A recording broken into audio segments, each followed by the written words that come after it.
Zippy. Hello, Drew. Zippy here is our returns specialist, our customer returns specialist. There are no other types of returns. They're all customer returns.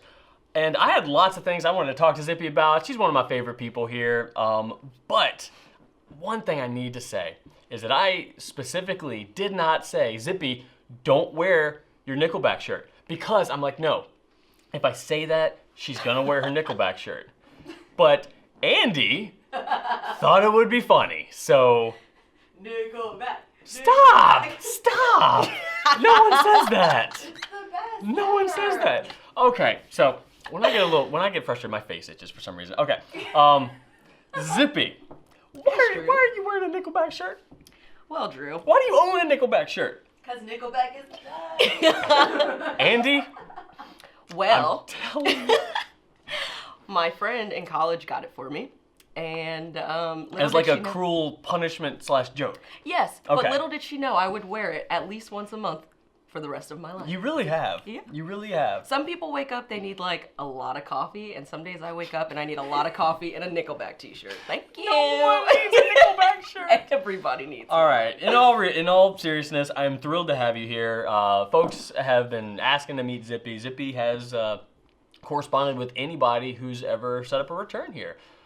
Fountain pens aren't flawless. The science behind... I was talking about this yesterday, as a matter of fact. The science behind fountain pens is kind of astonishing. It's really a miracle that they even work at all. Truth. Someone told me yesterday that a fountain pen is nothing but a controlled leak. And that's true. That's really true. Like, That's so and, true. And we're talking, to control that leak, you are talking microns of space and microns of air-ink interchange. Like, it's really crazy. Yeah. Like, they shouldn't work. It's kind of a miracle. So, that being said, sometimes they don't. Sometimes they need to make them back to us, and then that's when Zippy takes over and gets them turned around and finds a pen that is perfect for our customers. So, I'm happy to have you. I'm happy to have you here at this table. Happy to be here. Not happy about the shirt, but happy to have you at the Get over company. it. Happy to have you on my team, which is cool. You've been on my team for 3 years. 3 years now. That's right. So that's been enjoyable. And I don't know if you know this, Andy, but we are currently in the process of hiring for my team.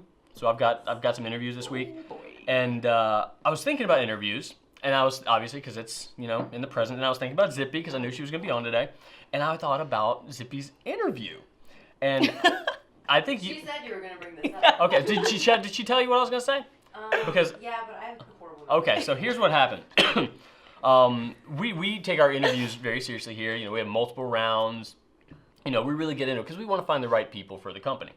And Sam. Why don't you let her tell the story? No, do not let me Okay. tell the story. Let Drew tell the story.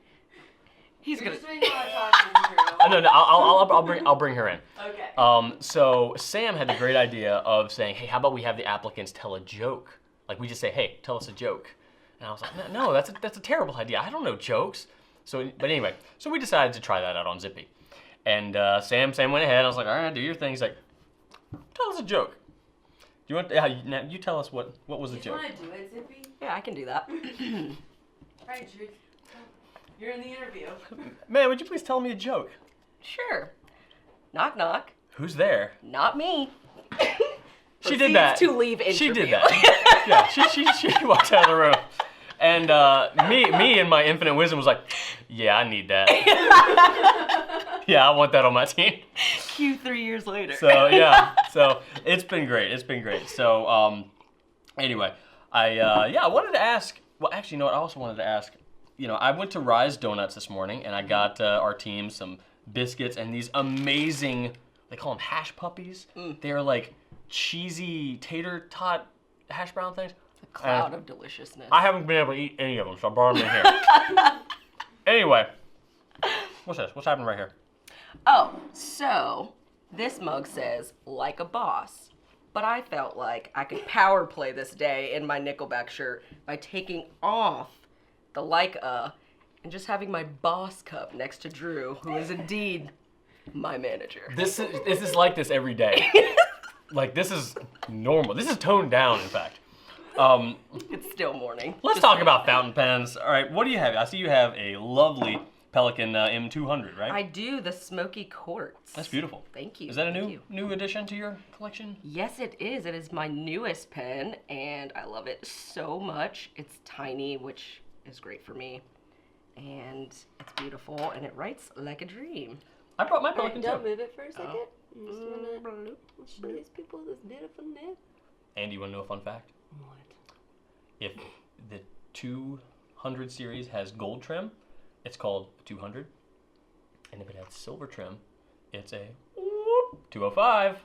Blammo. Isn't that interesting? I didn't know that. It's the same thing with the 600, 605, 800, 805. See, the numbers again. I don't know what these. Yeah, those are kind of Arbitrary. tricky. But yeah, no, I enjoy writing with this one quite a bit. I don't ink it up a lot. How do you like yours?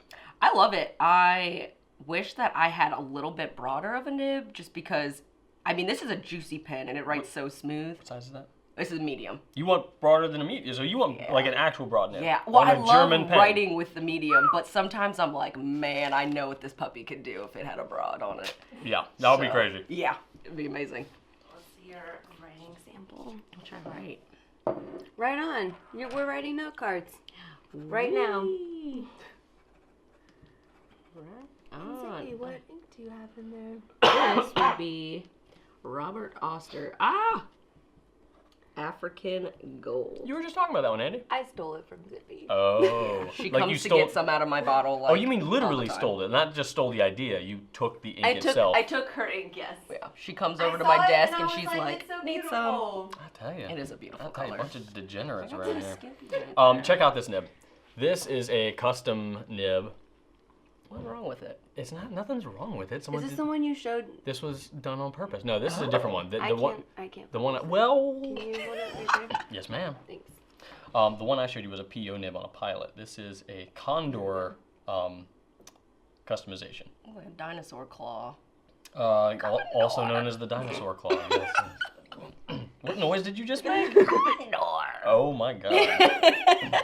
Yikes. Is that So, not the one that you showed a couple right now ago with Brian? no, that was a pilot PO nib. This one is much more. Poe. Condor. Yikes. And she was like, oh, I'm going to be so nervous. Yeah.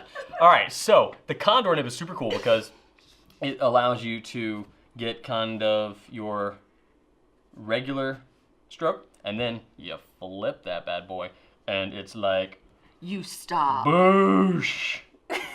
That's amazing. Right? Do it again. Boosh again? No. Do them both. Okay. Boosh again. Okay. Cacao. Now boosh. And then boosh. Right? cool. That is the same nib. Oh, that is crazy. This nib actually, I think, used to be gold, and it just got rubbed all the way because you can see like the imprint used to be yeah. gold. So So you made this? no, I bought this pen secondhand. I meant the nib. No, heck no, I can't do that. Maybe one day. You're always sitting in your office doing weird things. Well, I I'm have no idea. experimenting. I'm not nearly capable of this. I believe this was probably done by Richard Bender. The Condor, I think, is his thing. Here's my question though. Yep. How? So to me that just looks like a bent nib. It So is. like, but if my nib were to just bend like that, it would not write like that. No, So like, no, how this in needs to the be world? done. No, this needs to be done by a nibmeister. This needs to be done perfectly. That is so I couldn't just like whoop. You'd have to get extraordinarily lucky, maybe, but probably not. There's something else I wanted to ask you, Zippy. Yeah, what's up? You and I have talked many times about our love for gummy candy. However, we both disagree on one particular type of. No, I want to open this up to the Vox Populi. I want to ask the voice of the people. Swedish Fish. Okay?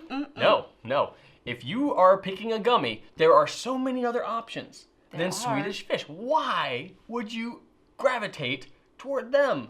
Because sometimes you want a Swedish Fish. No! Yes! There is not a They're time. delightful. Sometimes I want some gummy worms. Sometimes I want some gummy bears. I can understand those. And then sometimes I want some Swedish Fish. They're Hashtag culture. They're popular. I get it. They're everywhere. They're a common thing. You see Valentine's versions of them, Christmas versions of them. good, too. So obviously someone's eating them. Lots Is of it- people are eating All right, them. that's my question. Is it just her, Or is there anyone else out there that tolerates or likes Swedish Fish? Because Dude, there's gonna be so many people that respond yes. you're shaking your head no. Well, I got sick off of them because I ate too many. Your body is rejecting them. So now, like, Yes. She ate too many because they were delicious. Okay. so I don't like them anymore. I'm a little scarred. I scarred myself. Yeah, that was me with Airheads. My mom discovered Sam's Club when I was younger and was like, "Oh, you guys like these?" I was like, "Heck yeah, I love Airheads." Not anymore. Oh, Not anymore. Sam's Club candy aisle will ruin your life. It's rough. That's yeah. how I ended up with it was $11, but it was 5 pounds of chocolate covered almonds, which you would think these are sort of healthy. No. That's Not bad. 5 pounds of No. them. 5 pounds of nothing is healthy. Yes. So, one thing that you always seem to have answers and questions about your cat. You have a cat, and yes, I sometimes do. you say really, really nice, loving things about them, and then sometimes I hear things that make me think that she's your arch nemesis. Yes. So, My arch frenemy, if you will. yeah, is that a cat thing? Because I got dogs, but I hear, folks talk about their cats, and sometimes they talk about them in that light, as though they're, sometimes they're on your side, and then sometimes they're not. Yeah, that's exactly right. Would you care to elaborate on that? My cat is the smartest animal I know. That does not bode well for me as her parent. Tell me more. She gets into so much trouble, but she's so smart that I can't be that mad. Like, for instance, currently our situation is that recently she started going crazy in the middle of the night, and it turns out is because there was this giant bug on my wall. And so I was like... And Zippy loves bugs. This girl has been in the parking lot before. I'm sorry, I shouldn't make fun of you. Oh my gosh. No, that's true. This girl's been in the parking lot before and has texted us and said, "I can't get out of my car Yeah. because there's a spider." Yeah. And someone's come out to her rescue before. One time Susan had to drive to me all the way down the road. She didn't have to. She didn't have to, but I would have sat there for the rest of my life. I don't know I'd how still you- be there. She didn't I come don't know. get me. I don't know how you get people to do these things for you. I really don't. Anyway, continue talking about Miriam. Yes, so there was this giant bug on the wall, and I was like, oh, I'm very proud of you. Thank you for saving my life. Well, now she knows that if she acts like there's something on the wall, Wait, what? I will shoot up in the middle of the night. Yes. You are kidding. I'm not kidding. Oh my So God. for the last few nights, at about between 3 and 4, she'll start pretending there's something on the wall and go crazy. And then when I shoot up and I turn on the light, she jumps off the bed, goes next to her food bowl and goes, "Meow." And I'm just like, no, every night. See, wow. Wow. She's very smart. That is that's when you cross the line into diabolical. That's what that is. That is diabolical. It's crazy. That's what it is. Like a fiddle, But girl. I'm so afraid of bugs that I'm going to react every time because I'm like, but what if there is one there? So yeah, she's got me good. I don't know how I'm Yikes. going to remedy this situation. Yikes! Get a dog. Get a dog. My goodness. So going back to returns in the fountain pen realm. Yeah. There are many challenges associated with initiating a return, both on your side and the customer side. It's not a fun process for anybody, but you do a great job in turning it around, make sure the customer gets a pen that fits them perfectly. So if you were to just kind of like inception an idea into anybody who's ever thought about possibly engaging in a return or considered returning something to the company, what's kind of something you put in their brain? Yeah, I think one Or a thing... helpful hint. Helpful hint, Yeah. let's see. I think one thing I would definitely say is always hold on to your packaging for the duration of the return period. So we have a 90-day return period. And ultimately, you want to hope that nothing goes wrong with your pen, that nothing's defective, but stuff does happen. And so it's best if you hold on to that stuff until the return window is closed. So at that point, if you do need to initiate a return, Right. you have everything to send back. That's a great bit of advice there. Yeah. Because I definitely have been guilty of just assuming everything's gonna be fine, throw away all the boxes, all the instructions, all that good stuff, and then be like, oh no, I need to take this back to usually Target.